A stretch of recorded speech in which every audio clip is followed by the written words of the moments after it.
Hey, we're back at Inside Music. I'm with the great Inara George, who's singing the songs of Douglas and Littell, a very special new release. I see where we kiss. I see and so I Inside Music has a very special guest today, the great Inara George, who has an amazing new album. thank you. Congrats on this. Thank you very It's so much. special in so many ways. Thank It's you. also very personal, and there's so much history involved with this for you. If you can just talk a little bit about the album to start, just where the idea for this came from. It was funny because we've been talking about LA Yeah. before, and um, I feel like this record really is reminiscent of my youth in Hmm. LA. And these two men that I'd known, Philip Littell, I'd known since I was a little kid. And we had done plays together, and he was writing these musicals with Elliot Douglas, and he asked me to be a part of it. And we did it in this tiny little theater, and it was on Pico, right near Fairfax, like Uh-huh. this tiny theater. Right next door there was a guy that would be doing like barbecue while we were in these sort of mid-century, Wow. you know, dresses. and Uh-huh. and it was just a really kind of joyous, exciting, fun, youthful moment in my life. And Yeah. the songs always stuck with me, and so I knew I wanted to make a record, and I thought these songs have never been really heard by anyone but the people who came to the shows and the people who were in the shows. So I thought maybe I could kind of bring a new life to them in this record. That whole LA side of you and those the artistic community you came from and were part of, just how special that is to you, what you do as an artist. Because I find that so cool that some people live in LA their whole lives, but you're actually involved in the artistic community in so many little pockets and ways. Um, well, I think that's like, I think it probably depends, like your job, or when you have these little pockets of your life and they're defined by different projects that you've Hmm. worked on. Or, it's like growing up in Topanga. I think I always had, it was the 90s when I first started playing music, and I felt like I had this like label of like a hippie girl. And I Yeah. was like, I'm not a hippie girl, because it was not an era that you wanted to be a Right. hippie Right. person. It was, like Nirvana and stuff Yeah. like Yeah. that. Um, but as I get older and looking back, and how special and tight knit, and just coming out of that that era of um, music before that, with all, it's like well known for Neil Young being there, and Sure. so it's like we were kind of this next generation sort of figuring out who we were in Topanga, and keeping some of that, but looking for something else. Hmm.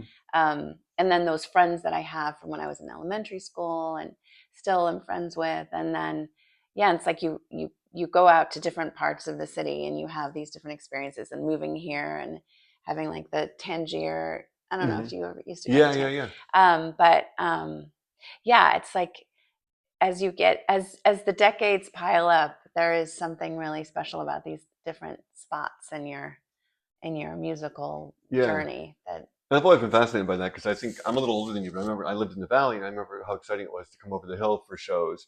And I've talked to like Rob Zabrecki about his clubs and stuff like that, and then Steve Wynn and the places he frequented on the West Side because he was like a West Side guy. I love that Yeah, L.A. kind of rock yeah, community of the different. '80s into '90s. Yeah. Well, and you had like, I mean, it's like to go, but it's time travel. But you Yeah, had Topanga, which really didn't have venues. We'd play at the Theatricum sometimes, right. and Topanga days. But then there was the Alligator Lounge. Remember that? Sure, on Alligator Pico Lounge on near Pico. You have McCabe's. Yeah, McCabe's. yeah, And then you had the Temple Bar. yeah, That's not yeah. really around anymore. And then you had Largo. Sure. And then you have, and then when you're a kid, like you got to play the Roxy and the Whiskey, but you don't really play them as you get Yeah. older. That's sort of that. Right, right, right. Yeah. Yeah. Yeah, the Alligator Lounge was great. I remember seeing like Downy Mildew and John Doe solo Yeah, shows John and things Doe. like Yeah. that. I Yeah. think my first band opened up for John How Doe a couple of cool. times. Yeah. Yeah. So when you after all that period, when you finally ended up playing some of those clubs that you had friends with, that you frequented yourself, you can go back to how special that felt for you as a performer to actually play those. reach, yeah, and kind of reach that stage, even being artistic from a young age, but to actually reach that level, was that a big deal, or was it all just kind of an organic, I fluid think you thing? just don't think about it. I mean, the Alligator Lounge happened when we were while I was at that age, so it's Hmm. kind of this new place to go. Yeah, Um, but I think I did play. I played the Greek Theater and the Hollywood Bowl, and I yeah, think that was definitely like feeling like I've captured my LA yeah. kind of dream checklist I'm in sure. those two places. Yeah. But I think just being in LA, um, I don't know. It's like the landscape's constantly changing. Hmm. There's different clubs that are always opening. Um, I think mostly it's like when you sell the places out. Yeah, yeah. That's sort of the, That's a that's when you nice feel like plateau, a nice you've made moment. it. Or yeah, how cool. Yeah, Yeah. and to bring these songs from these people that are close to you to a wider audience now through your talents and their talents. Just how special is that feeling now to expose people to this music? Um, I mean, I think it's full circle. I think it. Somebody just said this recently, like you decide to do a project not because you're interested in um, in how well it'll do, but what's the experience that Hmm. you're going to have. And I think knowing I'd get to be in a collaborative, creative situation with Elliot and Philip really made the whole thing like very exciting for me to be able to kind of share these songs that it felt like I had discovered this treasure and I Yeah, got to share it with other people. That's sort of hmm, how it feels a yeah. little bit. Document that in a beautiful Yeah, way. Yeah, yeah. yeah. And personally, just your own, what you bring to it, and your own voice. You sound so great on this album, Thank and you. just how different did it feel for you? How much the same, doing the jazzier thing? Doesn't sound that different from stuff you've done, obviously, but there's some great little moments there that maybe was something a little different. Just how special that was recording this. It was a really special recording. I Mm. mean, I don't think I've made a record. I don't think I've ever made a record like this because Yeah. we came in knowing the songs really well and we just recorded them. Hmm. So it was in this day and age when everything is so like digitized and Hmm. it's like you're stacking and you're cutting and you're pasting and I think we just recorded it and pretty much what we did is what you'll hear. Hmm. So and I think that there's something really satisfying about recording music like that Hmm. because you feel like this I'm capturing a moment. Hmm. And yeah, it was very, and in terms of my interpretations of the songs, I definitely felt like I wanted to bring a jazz-ish feeling to Hmm. it. I didn't want to lean too hard into the jazz Yeah. vocally. Hmm. I think I just wanted to feel like there's sort of a serenity of the voice and the instead of being, what's the word I'm looking for? Instead of sort of having like a vocal acrobatic feeling, Hmm. it's like more like working on the tone of my voice and the phrasing and the timing is sort Hmm. of how I went into Yeah. the space. Yeah. And that also, talking about the way you recorded it could also translate very well, obviously, into live performances. So Yes, it makes it a lot easier. yeah. So what's that been like already, and what can people expect in terms of you taking some of these songs to the road, and they're going to be at the Blue Note doing some special things, and Yes. what's coming in the next matter of weeks? Well, I'm doing a little tour. I haven't toured. I toured the Bird and the Bee Van Halen record Hmm. the summer before the pandemic, and I Okay. have not done any Wow. touring Yeah. since then. I barely played any shows. Yeah. Um, so taking we played Largo for the record release, and we had the whole orchestra, which Yeah. was amazing. Yeah. There's nothing really quite like that feeling of Hmm. having all that behind you. And Sure. so these shows will be just the trio, the piano, bass, and drums. I'll play guitar. Hmm. We're going to play some of my songs, some of the new record, Yeah. some Bird and the Bee songs. Uh-huh. Um, and yeah, going to Midwest, East Coast, Northwest, Real tour. Arizona. Yeah. Yeah, I mean, it's like 12 shows or Right. something, But you're getting but around. I'm Yeah. getting around. And my Yeah. kids are coming. How fun. Yes, Yeah. they really like pushed me. They're like, "Mom, you got to go on tour again." So Yeah. How's that changed in terms of when they were smaller to how it is now in terms of how they appreciate what you do and how they're involved in that artistic world? Um, it's interesting because they've two of them have really gotten into what my husband does, and he Hmm. makes movies. Sure. And then my older son is really into music, and I think that it's like they're very sweetly supportive. I don't feel like they're like super into what I'm doing, but I think that they appreciate it, and Hmm. they're always like kind of being like, "Mom, you're pretty cool, right?" Yeah. They're very sweet and supportive, Yeah. Yeah. surprisingly. Yeah. And having a husband who is also understands art and the artistic nature Yes. Yeah. must be wonderful for you guys as a family to support each other artistically throughout the Yeah. years. I Yeah. mean, I think it's so. I love that we don't do the same thing, Yeah. but I love that we understand what the process is, and Hmm. like I think it's like striving for something that is excellent, and it's never perfect, but Hmm. it's like capturing something that is um, beautiful or funny or whatever it is. Yeah, Hmm. And how great is it to have fans that love what you do no matter what, and will follow you from project to project and record to record and go along that I hope journey? so. When you look out at a crowd, you probably see some familiar faces I do. Yeah. and probably new faces too, which is wonderful. But Hmm. I'm sure what just that just the notion of having that fan base, as it were, for an artist must be nice. Just like who love the career turns and things that you do. Yeah. I mean, I think, in talking about what it takes to be an an artist or a Hmm. musician these days, like this, we were talking about the social media aspect, it is very disheartening sometimes. And then one day you get a comment you get a DM or whatever, and Hmm. someone's saying like, your music helped me get through something.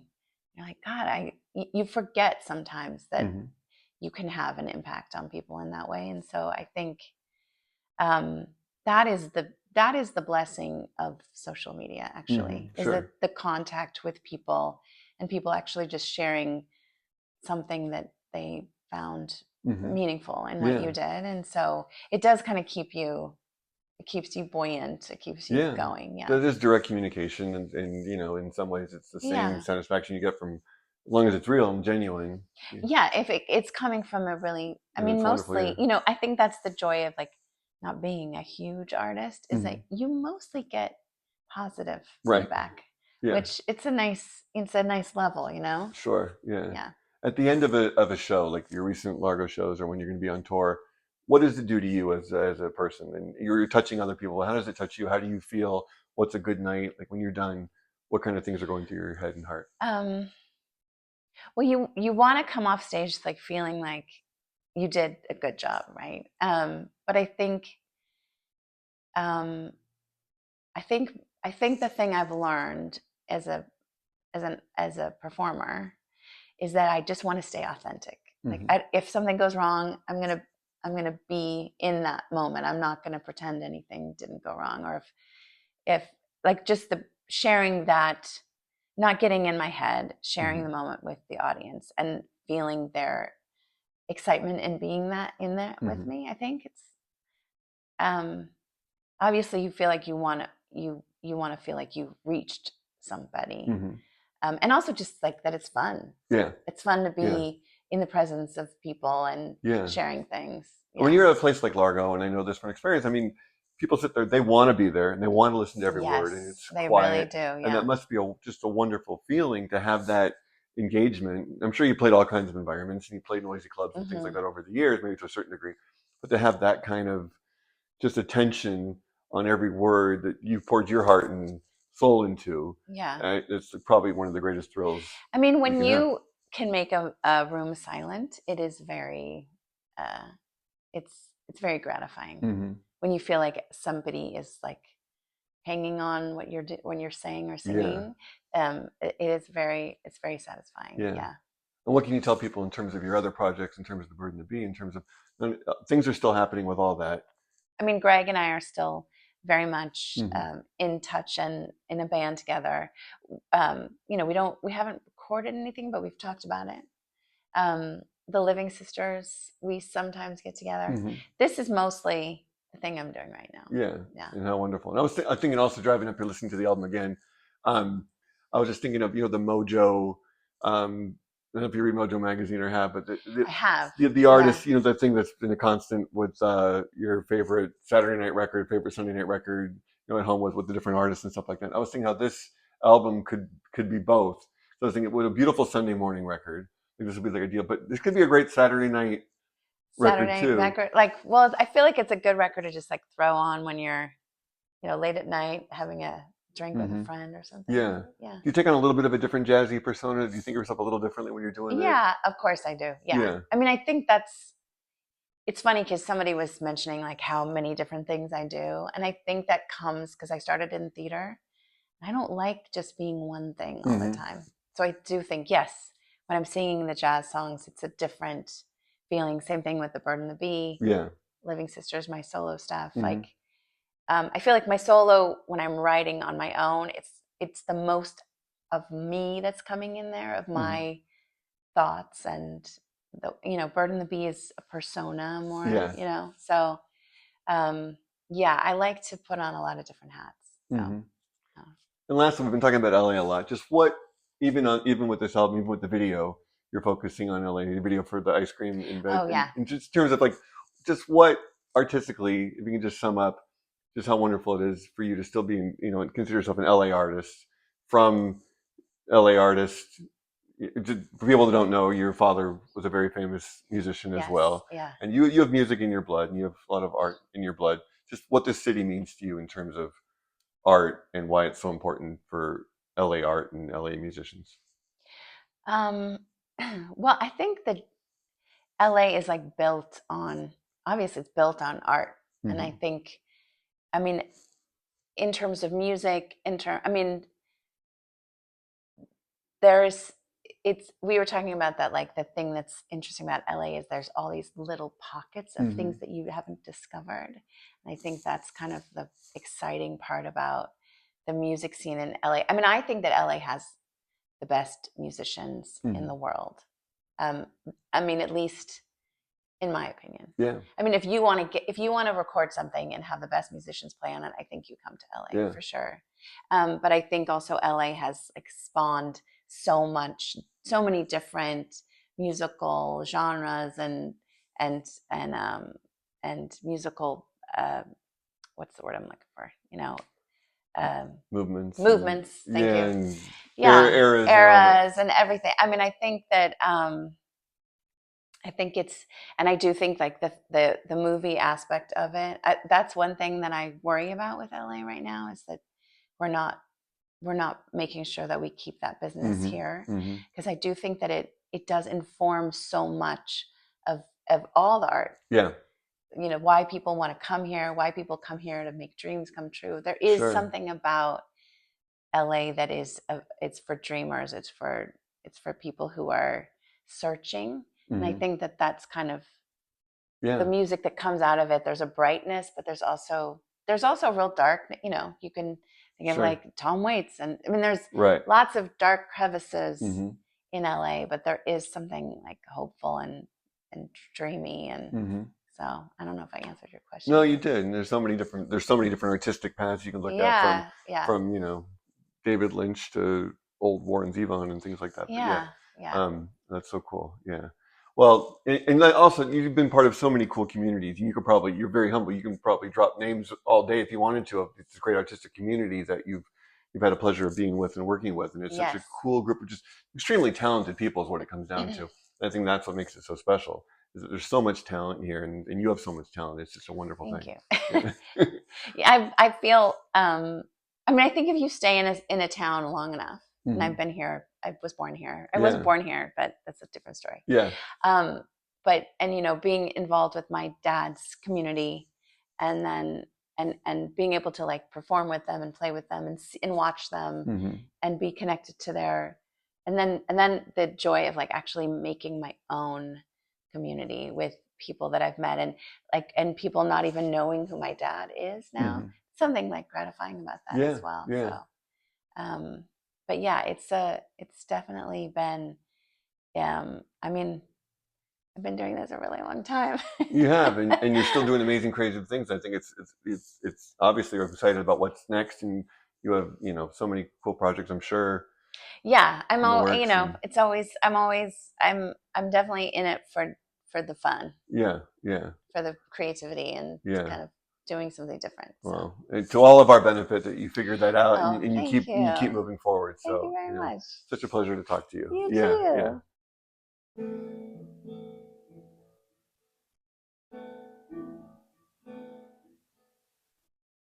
If I look down a well, then it would feel the same as kissing you, my. If the water wasn't dark, but filled with sudden light, the kiss that closed my eyes would give me sight. I see you when we kiss. I see you, friend, and so I bend and look into well.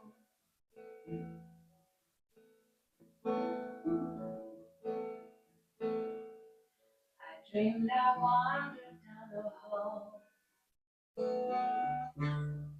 until I found the door,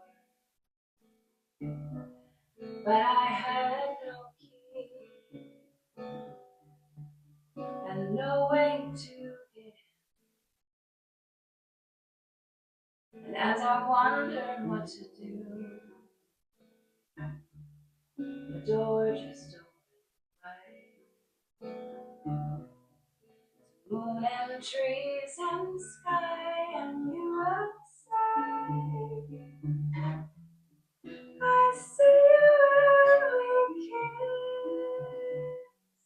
I see you, and so I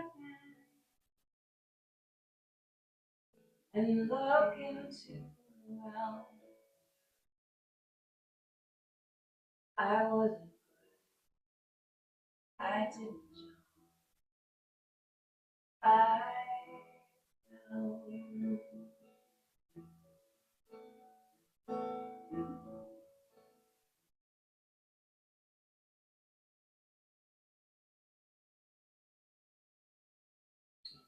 Beautiful.